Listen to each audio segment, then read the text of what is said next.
There's a chart I saw recently that I can't get out of my head. A Harvard business professor and economist asked more than 5,000 Americans how they thought wealth was distributed in the United States. This is what they said they thought it was. Dividing the country into 5 rough groups of the top, bottom, and middle 20% groups, they asked people how they thought the wealth in this country was divided. Then he asked them what they thought was the ideal distribution. And 92%, that's at least 9 out of 10 of them, said it should be more like this. In other words, more equitable than they think it is. Now that fact is telling, admittedly, the notion that most Americans know that the system is already skewed unfairly. But what's most interesting to me is the reality compared to our perception. The ideal is as far removed from our perception of reality as the actual distribution is from what we think exists in this country. So ignore the ideal for a moment. Here's what we think it is again. And here is the actual distribution. Shockingly skewed.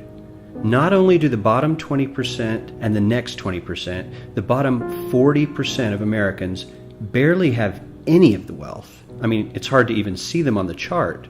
But the top 1% has more of the country's wealth than 9 out of 10 Americans believe the entire top 20% should have.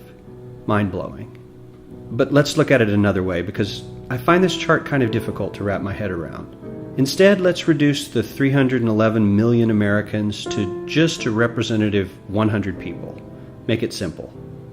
Here they are: teachers, coaches, firefighters, construction workers, engineers, doctors, lawyers, some investment bankers, a CEO, maybe a celebrity or two. Now let's line them up according to their wealth. Poorest people on the left, wealthiest on the right, just a steady row of folks based on their net worth. We'll color code them like we did before based on which 20% quintile they fall into. Now let's reduce the total wealth of the United States, which was roughly $54 trillion in 2009, to this symbolic pile of cash. And let's distribute it among our 100 Americans. Well, here's socialism, all the wealth of the country distributed equally. We all know that won't work. We need to encourage people to work and work hard to achieve that good old American dream and keep our country moving forward. So, here's that ideal we asked everyone about. Something like this curve. This isn't too bad. We've got some incentive, as the wealthiest folks are now about 10 to 20 times better off than the poorest Americans. But hey, even the poor folks aren't actually poor, since the poverty line has stayed almost entirely off the chart. We have a super healthy middle class with a smooth transition into wealth. And yes, Republicans and Democrats alike chose this curve. 9 out of 10 people, 92%, said this was a nice, ideal distribution of America's wealth. But let's move on. This is what people think America's wealth distribution actually looks like. Not as equitable, clearly, but for me, even this still looks pretty great. Yes, the poorest 20 to 30% are starting to suffer quite a lot compared to the ideal, and the middle class is certainly struggling more than they were, while the rich and wealthy are making roughly 100 times that of the poorest Americans, and about 10 times that of the still healthy middle class. Sadly, this isn't even close to the reality. Here is the actual distribution of wealth in America.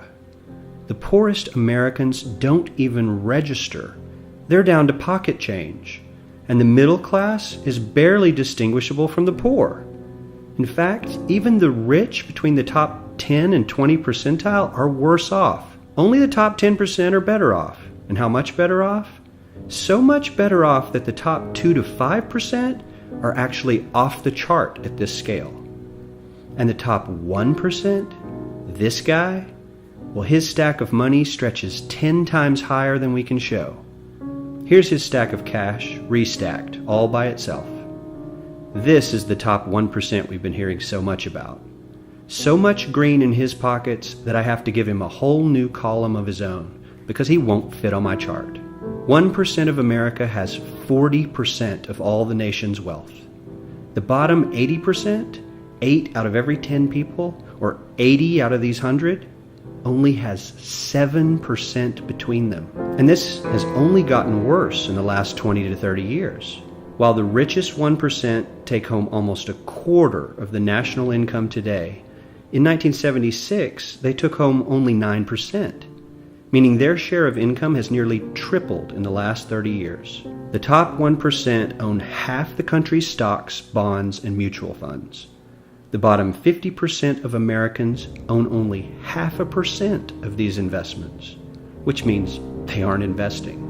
They're just scraping by. I'm sure many of these wealthy people have worked very hard for their money, but do you really believe that the CEO is working 380 times harder than his average employee? Not his lowest paid employee, not the janitor, but the average earner in his company. The average worker needs to work more than a month to earn what the CEO makes in 1 hour.